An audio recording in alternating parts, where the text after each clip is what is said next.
Hola, muy buenas. Camp David es una de esas residencias oficiales que puede disponer cualquier presidente de los Estados Unidos.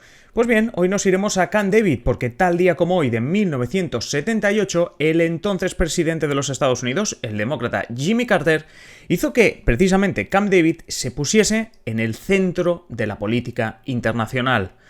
Hoy, en Simple Política, los acuerdos de Camp David de 1978. Comenzamos.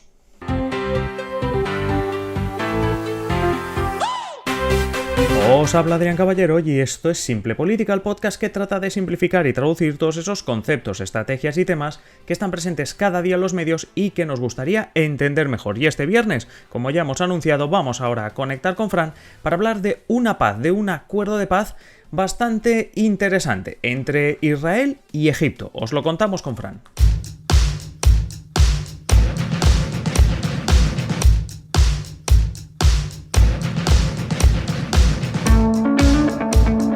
Hoy es una de esas veces que la efeméride que contamos en el episodio histórico, pues mira, casualmente coincide con el día en el que estamos, y es que hoy 17 de septiembre se cumplen 43 años de los acuerdos de paz de Camp David. Fran, muy buenas. Muy buenas.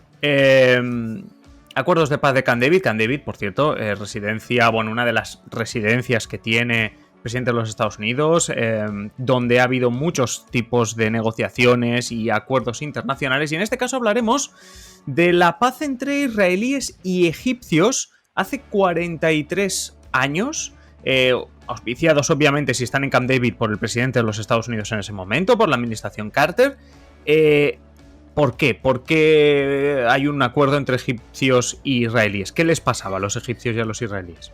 Pues que llevaban declarándose la guerra en las últimas 4 décadas, las 4 décadas anteriores. Sí, desde los años 40, vamos a decir más o menos. Correcto, más o menos, llevaban declarándose la guerra de manera indiscriminada, hasta 4 veces. Israel y Egipto se las vieron en el campo de batalla. Era una situación, ahora explicaremos por qué y todo esto, es una situación que claro, la comunidad internacional se lo veía con mucha preocupación, porque no solo era Egipto, sino Jordania, Siria, otros países. La comunidad árabe, comunidad árabe contra Israel. Israel, correcto. Y era, pues cada X años, pues entraban en guerra, había conflictos, muertes. Era algo que, por ejemplo, Estados Unidos, pues no quería que, bueno, por la estabilidad de la zona, pues no podía permitir. Por lo tanto, apadrinó, ¿no? Pues estos acuerdos de paz. Estados Unidos, presidido por aquel entonces por el demócrata Jimmy Carter, que aún sigue vivo. Si alguien se lo está preguntando. Sigue vivo Jimmy Carter. Y que fueron uno de sus principales logros a nivel internacional. Sí. Los rubricaron, estos acuerdos, el presidente egipcio Anwar el-Sadat y el primer ministro de Israel, Menachem Begin. Lo hicieron, como bien has dicho, en esta casa de vacaciones. Sí, es una residencia de vacaciones, sí. Pero que bueno, que al final hay mucha política en esa casa de vacaciones. Sí. Vacaciones pocas, ¿no? Que eran vacaciones de los presidentes norteamericanos en Camp David. De aquí, pues que estos tratados fueran bautizados de esa manera.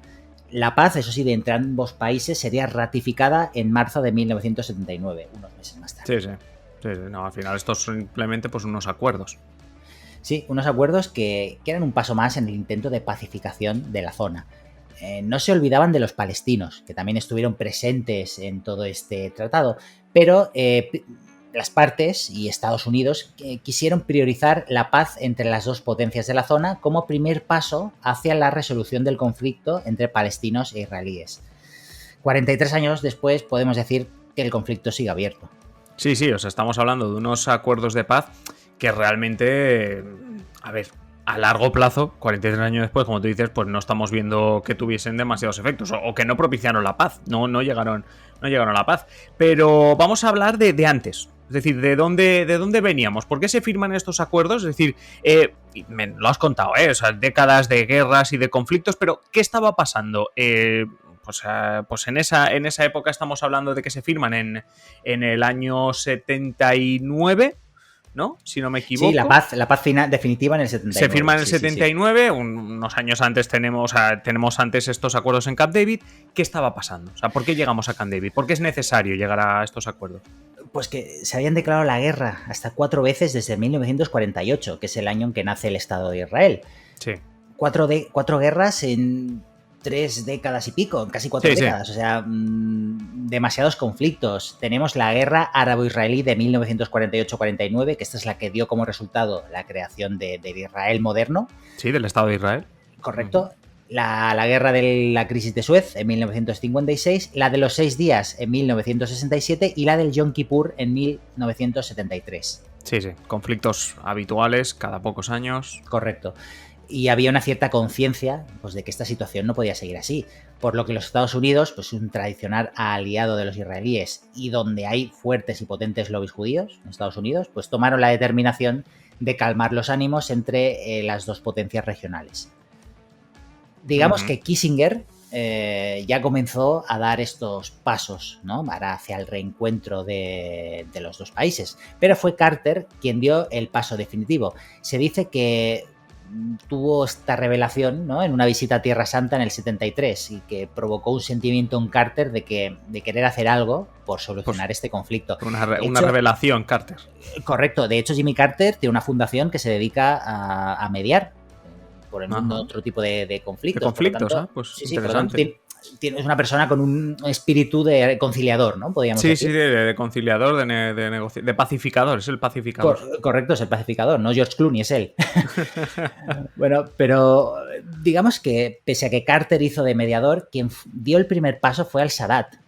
Tomó la iniciativa al proponer al Parlamento egipcio una visita a Israel para limar asperezas. Sí, que en ese momento era mucha tensión. Claro, el Sadat aseguró a los parlamentarios que iría al fin del mundo, esto literal, al fin del mundo, incluso la Knesset, que es el Parlamento de Israel, si hiciera falta, ¿no? Pues para evitar más muertes. Y digamos que fue un dicho y hecho, puesto que poco después, el 20 de noviembre del 77, al-Sadat aceptó la invitación de Begin para visitar Israel.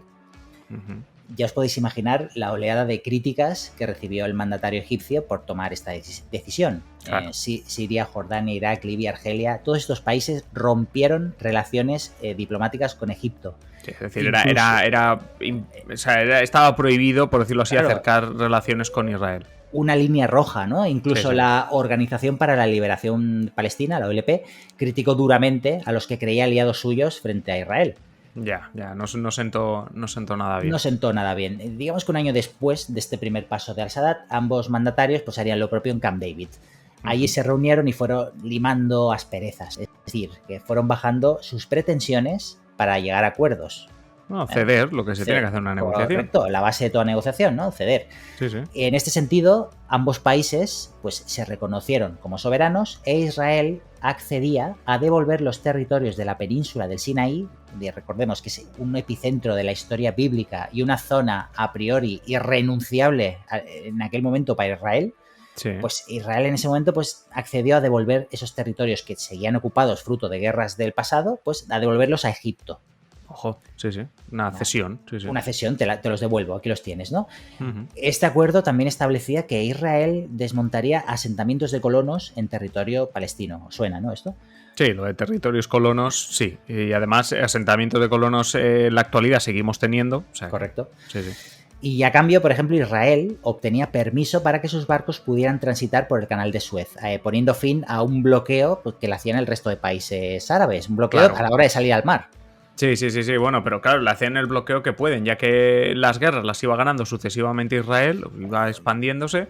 Claro. Los países árabes sabían que por lo menos tenían el control del canal de Suez. Eso es.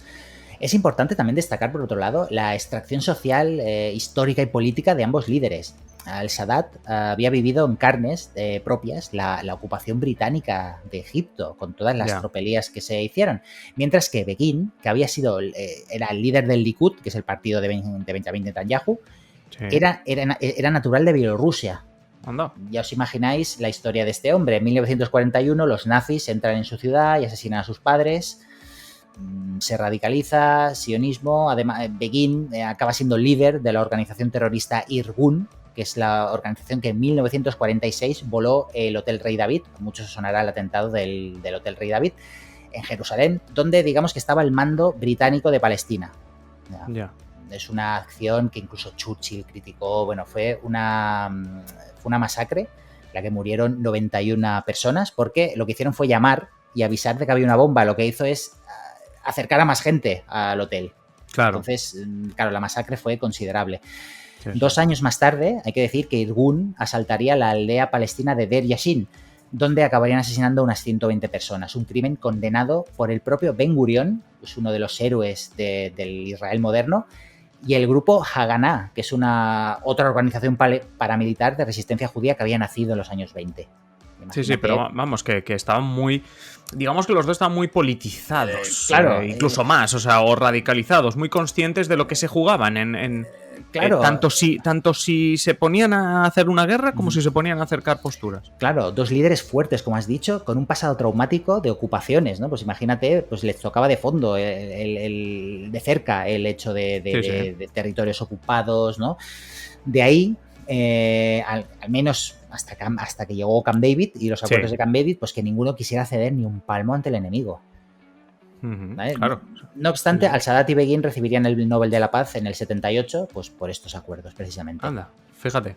O sea que tanto el presidente egipcio como el de Israel recibieron el Nobel de la Paz precisamente por los acuerdos de Camp David. Correcto. Oye, que eso es la parte positiva. Bueno, aparte de llegar a un acuerdo de paz, que lamentablemente con los años hemos visto que no ha servido para demasiado, la parte positiva también es ese Nobel de la Paz, ese reconocimiento internacional de que has hecho un paso adelante, pero en sus propios países, porque antes estabas diciendo que la comunidad árabe no les sentó nada bien el acercamiento de Egipto. Así que, claro, la pregunta es, muy bien, te dan el Nobel de la Paz, oye, qué bien que lo estás haciendo, pero en los países, es decir, Egipto, Israel, ¿cómo se vivió?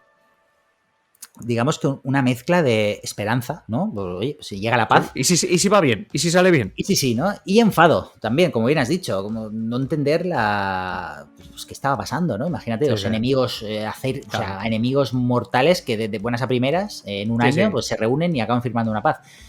Esta postura la adoptaron, como no, los más radicales de ambos países. La firma de estos acuerdos abrió una crisis, por ejemplo, en el seno del Likud.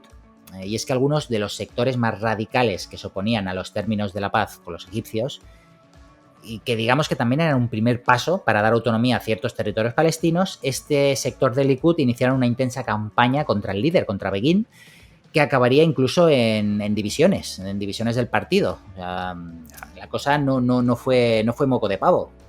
Sí, no.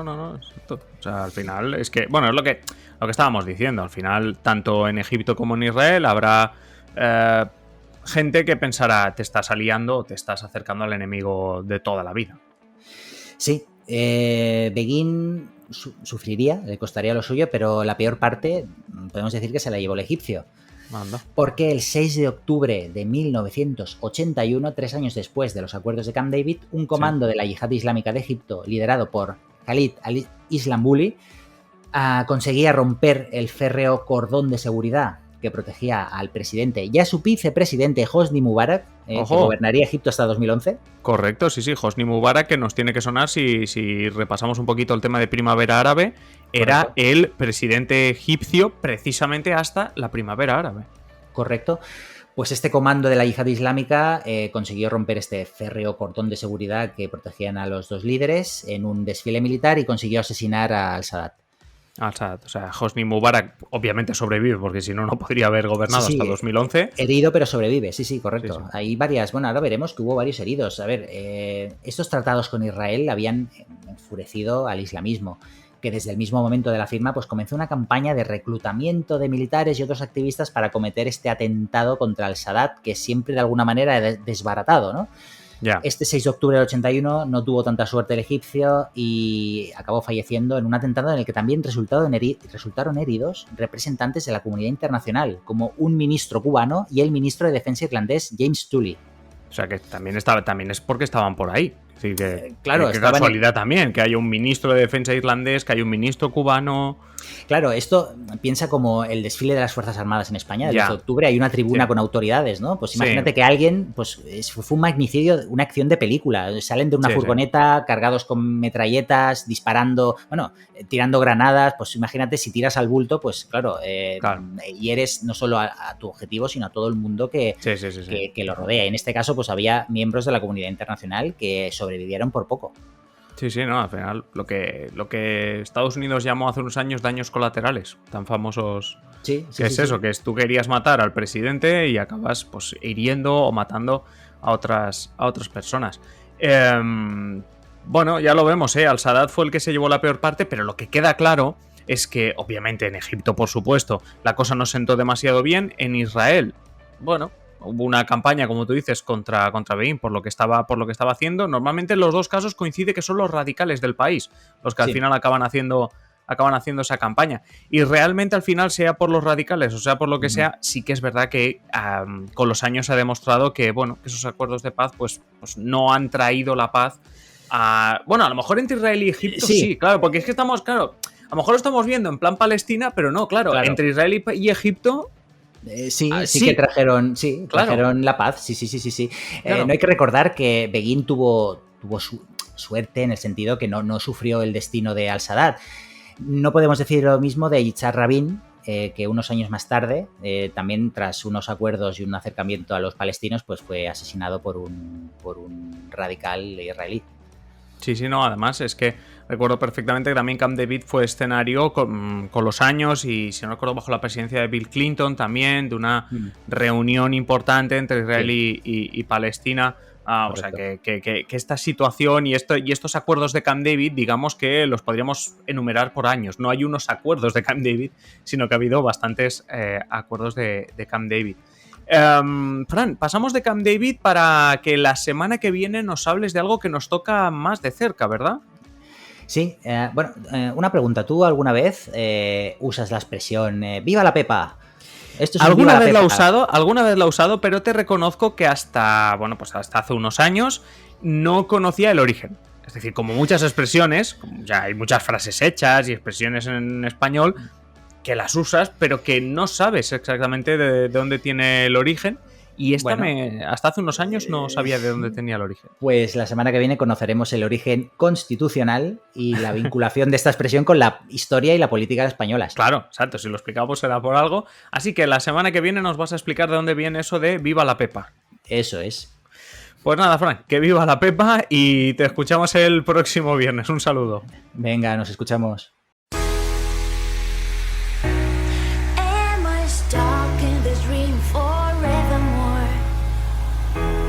Y hasta aquí el episodio de hoy. Como siempre, agradeceros que estéis al otro lado y ya sabéis, invitaros a que compartáis este episodio en las redes sociales o allá donde queráis. Si queréis más Simple Política, pues varias opciones. La primera, esperar a nuestro próximo episodio, ya sabéis, de lunes a viernes un nuevo episodio. La segunda opción, pues que estéis atentos a nuestra página web simplepolitica.com o a nuestro Twitter @simple_política. Y la última, la más interesante de las opciones, es que os hagáis miembros, os hagáis mecenas de Simple Política para tener contenido en exclusiva. ¿Cómo te haces mecenas de Simple Política? Pues tienes dos opciones. Si nos estás escuchando a través de ebooks, te vas al botoncito que pone apoyar, y si no, tienes el enlace en la descripción de patreon.com/simplepolítica. Es así de sencillo. Te haces mecenas y disfrutas de un montón de contenido en exclusiva, no solo el que vendrá a partir de ahora, sino todo aquel que ya hemos publicado. Y nada más, simplemente deciros que paséis un feliz día y aquí estaremos en el próximo episodio. Un saludo.